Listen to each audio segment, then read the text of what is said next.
Dead Space is a game about having a job that consists entirely of pushing around heavy stuff and carving up space zombies. Oh, and also breaking up with your girlfriend, I think? It resulted in a really awesome series of games and helped pave the way for the next generation of survival horror at the time. But more than anything, it's just an absolutely iconic piece of media. Even if you don't know this guy's name, you've seen him before. You know that he's from Tiger Woods' PGA Tour.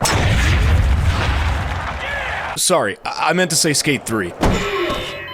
Dead Space. He's from Dead Space. I had a computer from a very young age, and I was always really fascinated by games with the most cutting-edge graphics. I used to watch a lot of G4 TV and see coverage for games like Doom 3 that I thought looked really cool. The lighting was so realistic, the monsters looked so creepy, and this type of visual aesthetic ended up being something I'd grown really fond of. So as a young person with an internet connection and grandparents who were so unbelievably cool that they taught me how to use LimeWire, God, remember LimeWire? I would often, less than legally, obtain new released video games in the hope that my computer would run them. This was usually a crapshoot. In 2007, my grandpa had to upgrade my graphics card just to get WoW's first expansion, The Burning Crusade, to run at all. And Halo 2 Windows Vista Edition, a port of a game from 2004 that I got because I didn't have an Xbox, was also just barely playable. So a year later, when I started seeing commercials for a game called Dead Space, something about it just made my brain light up. The visuals looked a lot like that Doom 3 footage I was so interested in, and there's a bunch of scary monsters in this one too! And the suit this guy's wearing is so cool! He's kinda like Halo Man! I'm here with Isaac Clarke, the hero of Dead Space. I instantly knew that I had to get my hands on this game. Miraculously, thanks to taking place on a ship full of tight hallways and small to medium-sized rooms, this brand new video game ran well enough for me to play it all the way through. And I was so into it, dude. This was the first horror game that I had ever played. Well, on purpose at least. And playing Dead Space resulted in a passion of mine that still burns today. I fucking love this game. I'm still here holding on. Let this body break, let this torture last. It's so beyond this age. Let your brain others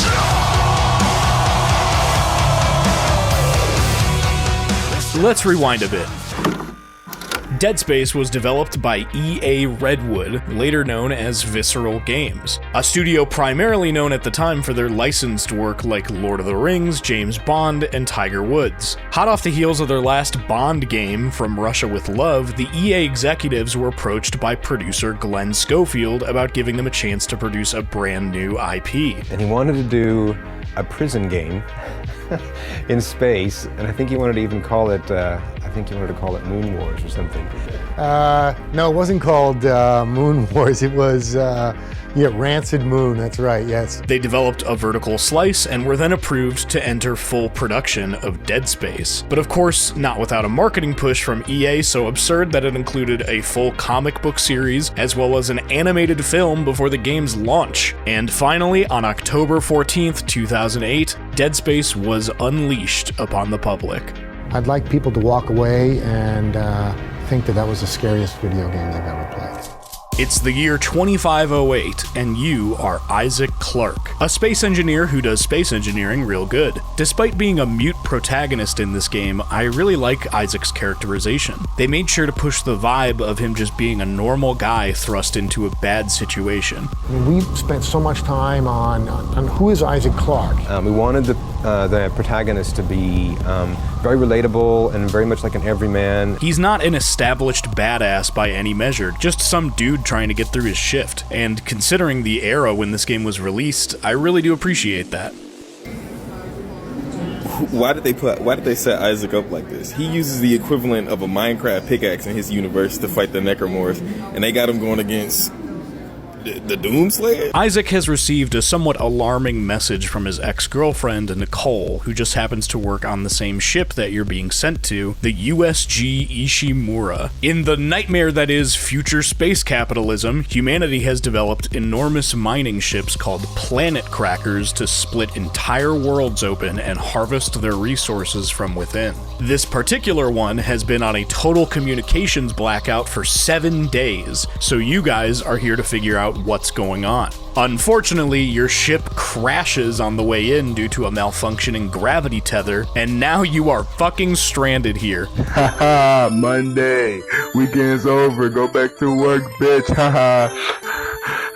I hate it here. One of the very first things the game brings to your attention is your rig. That's what this thing on your back is called. See, Dead Space has a very specific design philosophy when it comes to your UI. Specifically, it's designed so there, well, isn't any. All the information is presented completely diegetically in the form of lights on the equipment you're wearing and holographic displays that Isaac can reasonably see and interact with. They even thought to design a part of your suit where the holograms are being projected from. The best, or maybe just my favorite example of all this, is that instead of putting an obnoxious compass somewhere on the screen to indicate where your next objective is, you have a button that activates breadcrumbs. I swear it's called that in the controls. And Isaac projects a holographic trail out in front of him that will guide you to where you need to be. There's a GDC talk where the UI lead admits that this was added last minute because no one wanted to use the map. I think we were in the last month of production when we were in a panic state and we're like, oh my gosh, no one's ever gonna get to figure out where to go next, oh no. And so it ended up being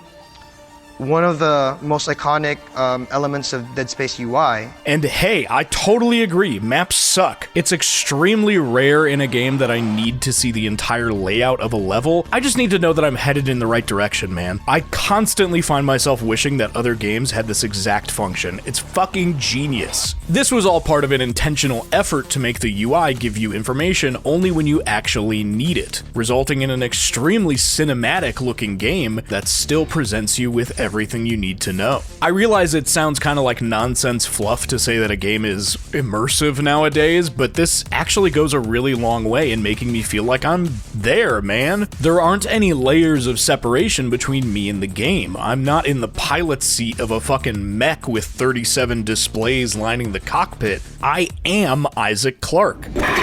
They must have amnesia. They forgot that I'm him. What the hell were you thinking? Were you trying to get us killed? I just saved our asses, Miss Daniels. If we had aborted at that speed and distance, we'd have smashed right into the side of the Ishimura. Now settle down, let's get to work. Pretty much as soon as you arrive on the Ishimura, the two main supporting characters, Kendra and Hammond, are immediately at odds with one another. There should be a security detail in here. Yeah? Well, there's not. There's nobody here. Kendra is the tech person who initially seems more compassionate, and Hammond is the gruff security officer who seems to just want to get the job done. So there's interpersonal tension right away before anything really scary has even happened. Unless, of course, you're me, and being in the room while two people are fighting is the scariest thing that could possibly happen to you. Did I leave that in? These other guys from your crew are, well, they're basically just here so this can happen to them. Jesus! Overfire! Overfire! Get the power! Get out of there! In an honestly still really thrilling sequence, the first thing the game teaches you is that these creatures can appear without warning, and even the guys with guns have a tough time dealing with them. And then, as soon as you arrive in the very next room, the game hands you not a gun, but a mining tool. And it's made pretty clear what you're meant to do with it. I don't mean just because there's a giant message written in blood. The game will remind you like 2 other times in the first chapter just to make absolutely sure you got the message. Shooting them in the body didn't seem to work. Go for the limbs. Dismember them. Listen, forget about shooting them in the body. You gotta cut off the limbs, grab a cutter, anything like that. It's a little silly, but I feel like it's honestly kind of justified, because the dismemberment system informs the design of the entire rest of the game. Firstly, from a purely story perspective, necromorphs, that's what they're called, are essentially impossible to kill. They're corpses that have been reanimated on a cellular level, meaning that shooting them in the head or any sort of vital organ does absolutely nothing. In a page that feels like it was taken straight out of Return of the Living Dead, the only way to really stop them is to make sure they can't come after you anymore by just taking all their fucking limbs off. It's awesome. I thought you said if we destroyed the brain, it'd die. It worked in the movie! Well, it ain't working now, Frank. You mean the movie line? Second, and frankly more importantly, this adds a lot of strategy and tension to the combat. If you see a necromorph charging at you full speed down the hall and you're able to stay composed under stress, you can aim for the leg and damn near immobilize them, making it much easier to finish them off. Every time I do this, I feel like I'm opening vats in my brain. It's incredibly satisfying. But just as you feel like you're getting comfortable with it, the game starts to throw curveballs at you, like, what if the zombies were wearing knee pads, LOL? Every single enemy in the game is similarly designed with strategic dismemberment in mind, like the Pregnant, which if you shoot in the stomach will release an entire swarm of tiny necromorphs that can kill you really quickly. So, you know, don't do that. This can all get really stressful and scary when you're dealing with a group of necromorphs attacking you all at once, and that can make it pretty difficult to land your shots. So in a move that I feel goes together with dismemberment like fucking peanut butter and jelly, God, what am I saying? You're almost immediately given an ability called stasis. You have limited uses of this until you can find a recharge station or a stasis pack, but it slows whatever you shoot it at down to a complete crawl, so you can take your sweet time lining up that shot. It makes perfect sense to me that this is something they would use on the ship to work on dangerous or malfunctioning machinery, and you'll even use it for this exact purpose as soon as you get it. It just happens to be extremely useful for dealing with necromorphs as well. Even when everything in the game is clearly meant to serve the purpose of gameplay first and foremost, there's a fantastic sense that every part of it is something you would believably find on a ship like this. I'm gonna say it, I'm gonna say the word again, it's really immersive! Even with all these tools at your disposal though, this game is properly fucking scary. Oh, what the fuck, dude?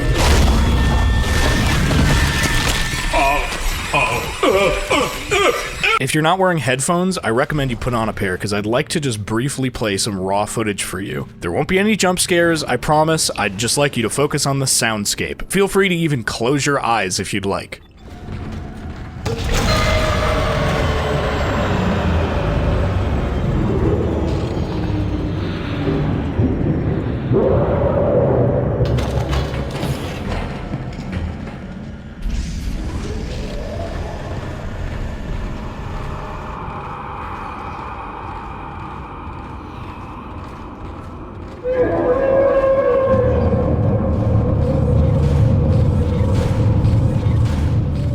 The whole game is like this. This ambience never lets up.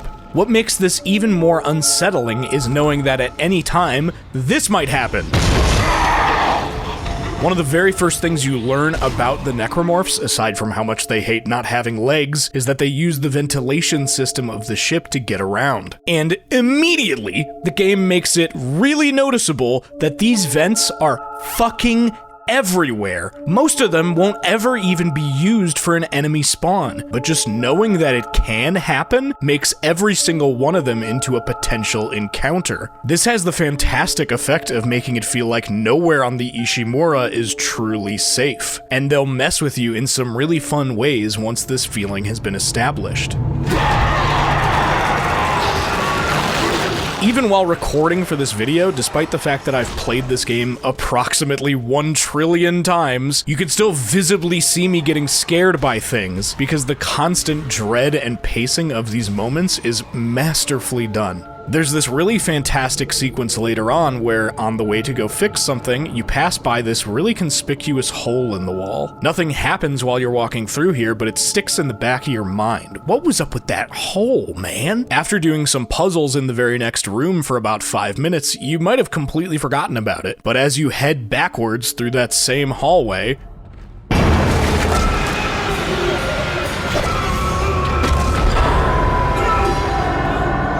This horrifying mass of flesh in the form of a tentacle begins dragging you all the way down the hall. And if you don't shoot it in time, not only will Isaac be dragged to an early death, but you will never see the full form of whatever this creature is, and it fucking rules. This was famously a very difficult sequence for the developers to get right.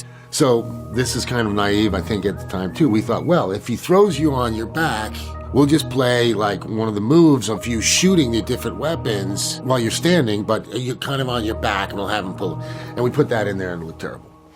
So we realized then that we have to animate all his moves on his back, shooting all the different weapons, just for this one scene that someone told me lasted about 40 seconds. They even used it a couple more times later in the game, and who can blame them? The early chapters are the most impressively designed in this regard and have the most fun per minute, I guess, but the rest of the game is extremely strong, constantly ramping up the stakes and enemy variety, experimenting with different types of scares. I'm not gonna really go through everything because this isn't a review, but from this point on, Isaac is sent traveling around to different parts of the ship, working with Kendra and Hammond to fix various systems in hope of helping Isaac find Nicole and escaping. As you make your way around, you can start to piece together what happened by reading various notes, and wouldn't you know it, it was space religion! The Church of Unitology, which is not at all based on any real-world religious groups, is an organization that it seems many leading officials on the ship belonged to.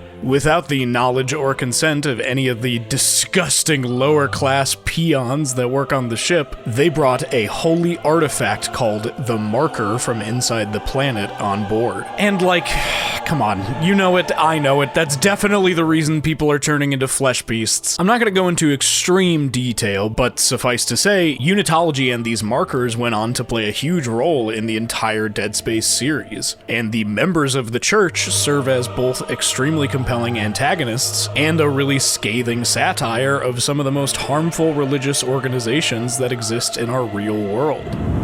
Read Dianetics by L. Ron Hubbard, the owner's manual for the human mind. For only $5.95, it's a great investment in yourself. In the medical wing of the ship, one of my favorite locations you visit is the Biological Prosthetic Center. Being that the Ishimura is very, very far away from civilization, when people on board suffer injuries like the loss of a limb, in the absence of a nearby donor, that body part is just straight up harvested from a cloned human that was created on board. This is basically only implied through the environment, and it's fucking gnarly. This is where all the necromorphs that are literally babies are coming from, and the game forces you into a QTE struggle with one of them so you can see the animation of Isaac punting a fucking baby. Gaming. In hydroponics, where they normally grow all the food on the ship, you encounter the Leviathan, an enormous necromorph mass that's fused to the hull of the ship. And you fight it while in fucking zero gravity. In later Dead Space games, your suit is equipped with stabilizer jets that let you freely float in any direction you'd like, but charmingly, in Dead Space 1, you have to leap from surface to surface to get around. I'm glad they made this change later, but something about it in this game feels right. You have to take literal leaps of faith, and control is temporarily taken away from you until you land. It's desperate, and it makes you feel vulnerable. And we all love a man who's not afraid to be vulnerable, am I right? Isaac, we love you. By the time you've made it to the halfway point of the game and the situation continues to worsen, Kendra and Hammond are beginning to trust each other less and less. When were you going to tell us about the artifact, Hammond? This marker? I don't know anything about that. It's referenced in the captain's records. They brought it up from the planet. It's on the ship? In cargo. They think it's of alien origin, but I don't know what the hell it is. Really? CEC didn't know anything about it. You're lying. Back up! I suppose I should be glad that Ham's alive, but I still don't trust him.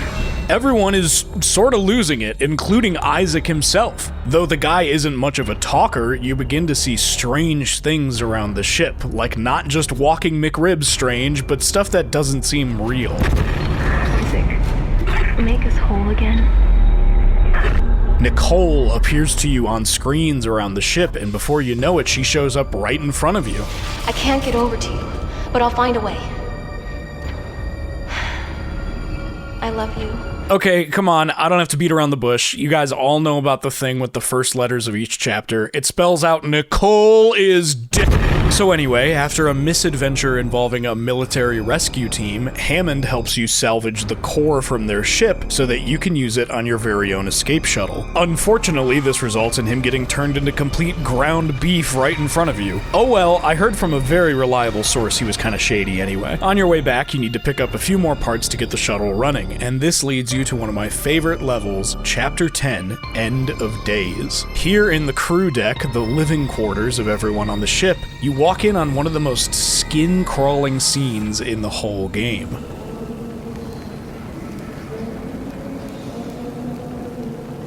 The lobby is littered with bodies, all of whom seem to have died in some sort of, self-unaliving pact, and all the while you can hear the faint hum of Twinkle Twinkle Little Star in the background. Most of the horror in this game thus far has come from a sort of rhythmic tension and scare loop, sort of like a haunted house, but this sticks out to me as the most effectively creepy sequence in all the 12 chapters. Oh, and like 2 minutes later, you get to play Zero-G basketball! This is basically the level where they dump all the remaining lore about the ship's crew, even the unitologists. Turns out, basically everyone running the ship was a uni, and you can even find a ledger of all the confirmed members. One of the guys on that ledger, Dr. Kine, contacts you pretty soon. Mr. Clark, I need to speak with you.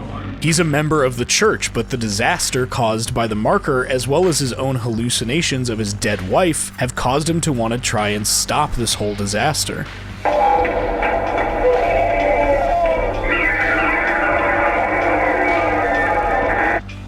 That is what we found in the core of the planet. Mercer calls it the hive mind. The marker was containing it within the planet. Return the marker and seal the hive mind. To this end, he says the marker needs to be returned to the planet below, so you help him load it onto the ship, and just as you're about to meet up with him... Oh my god! Sorry, Isaac. I couldn't let him go through with it. I suppose I should thank you for finding the marker. We even managed without help from the USM Valor. Turns out she was a covert agent for EarthGov, and the whole situation with the marker was one giant experiment that the mining company just stumbled into. For what it's worth, you did a great job, Isaac. See you around. Or maybe not. Well, time to go find a nice corner to die in. Nah, I'm just kidding. Your super totally alive ex-girlfriend is waiting for you in the flight deck where you recall the shuttle. Kendra takes an escape pod down to the planet, and following Nicole's orders now, you transport the marker back to the dig site where it was discovered. I knew you'd return to me. We are whole again, Isaac. We are whole. Jeez. Kendra shows up again to twirl her mustache at you and reveals the truth about you and Nicole. What, you don't believe me? Take a look at yourself. Better yet, take a look at the video from Nicole. I didn't want it to end like this. I really wanted to see you again. Just once. I loved you. I always loved you.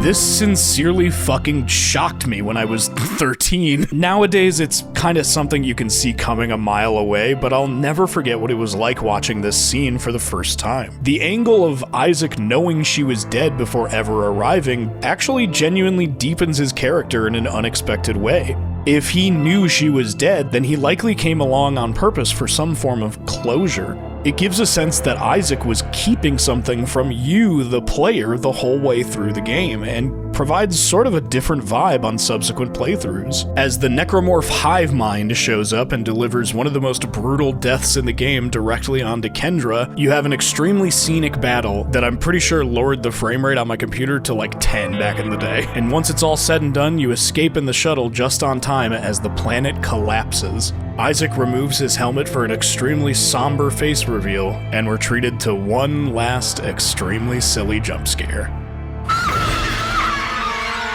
This game might not have been on a lot of people's radars, but it fully deserves your attention. We're definitely recommending this for anyone who's ever loved a survival horror game.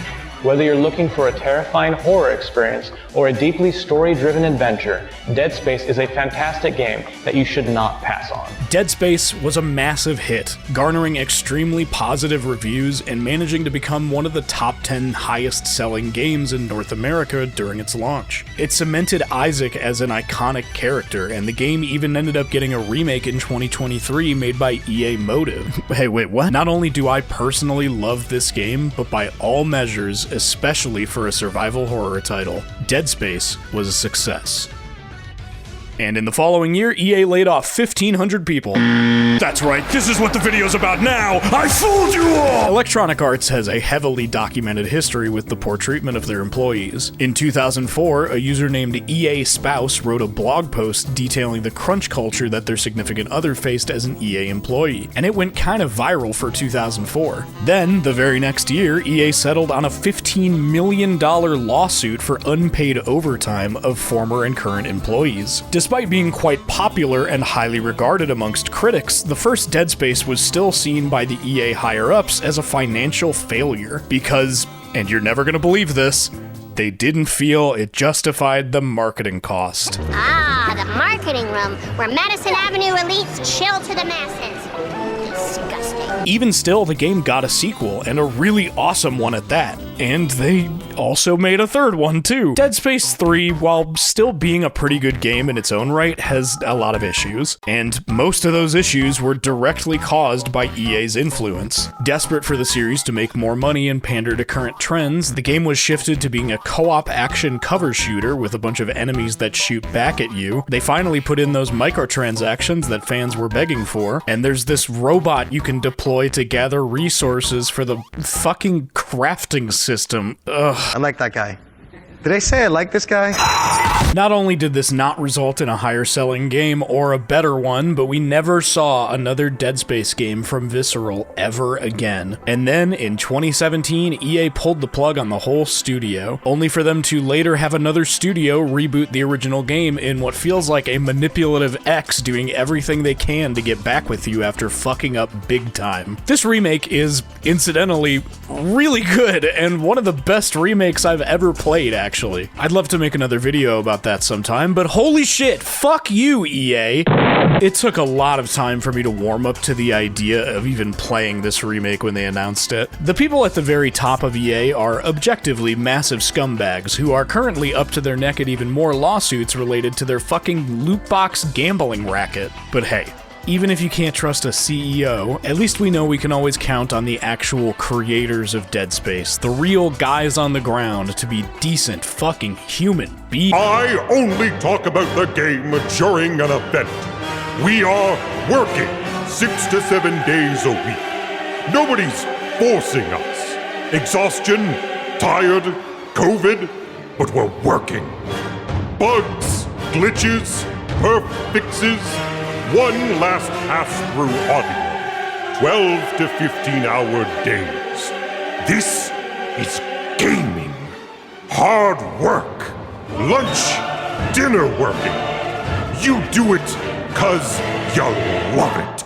This is a now deleted tweet from Dead Space's executive producer Glenn Schofield about the new game he was working on, the Callisto Protocol. See, shortly after wrapping production on the first game, Glenn left EA to go work at Sledgehammer and contribute to, Call of Duty games for 10 years. And then in 2019, he joined Krafton to become the CEO of his very own studio called Striking Distance. Before too long, they released a trailer for their first game, and oh shit, it's that Escape from New York in space game he wanted to make. I think you wanted to call it Moon Wars. No. And for some reason, it's set in the PUBG universe? No? Never mind? Okay, that was weird. Well, it looks a lot like Dead Space, which, you know, I like that thing. Exciting!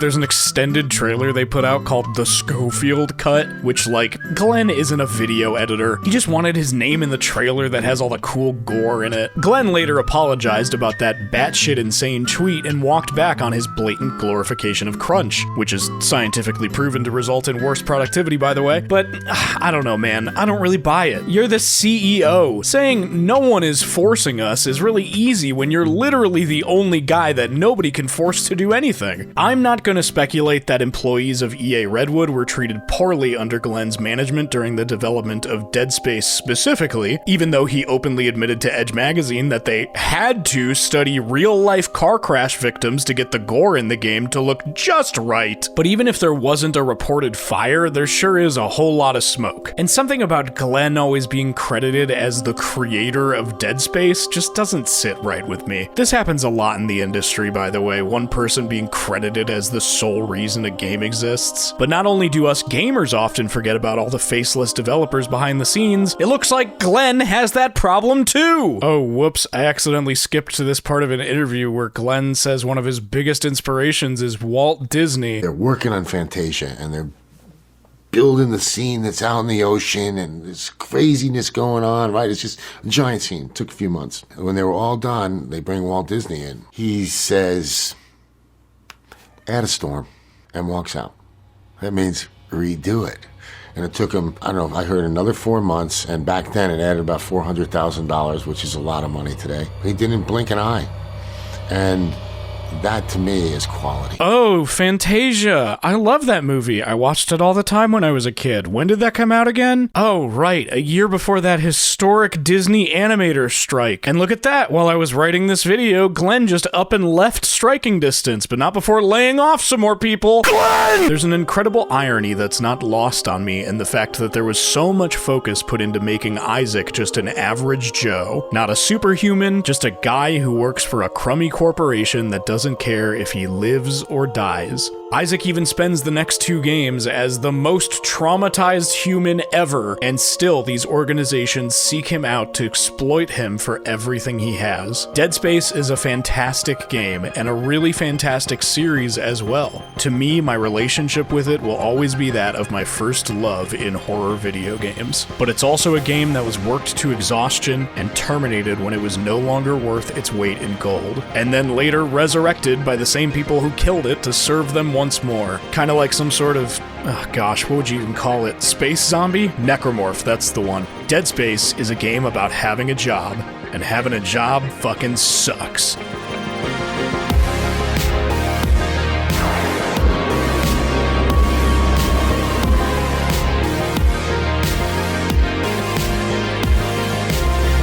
Hey, thanks for watching my video. This game is really special to me and I'm glad I got to make a video about it. That being said, I also worked pretty hard to make sure this came out before the end of the month, which included me limiting it to just talking about just this game. I wanted to say even more about like Dead Space 2 and 3 and Remake, but maybe someday I'll make another video about Remake or something like that, so stick around. I want to give a huge thank you again to all of my patrons who are a huge help in getting this stuff made. If you ever want to have your name show up on these credits or just see my videos early, you can support me over at patreon.com/SHINIGAMIEATER. I've already got a couple ideas for what kind of video I want to make next, so hopefully that one won't take too long. I'll see you then. Peace.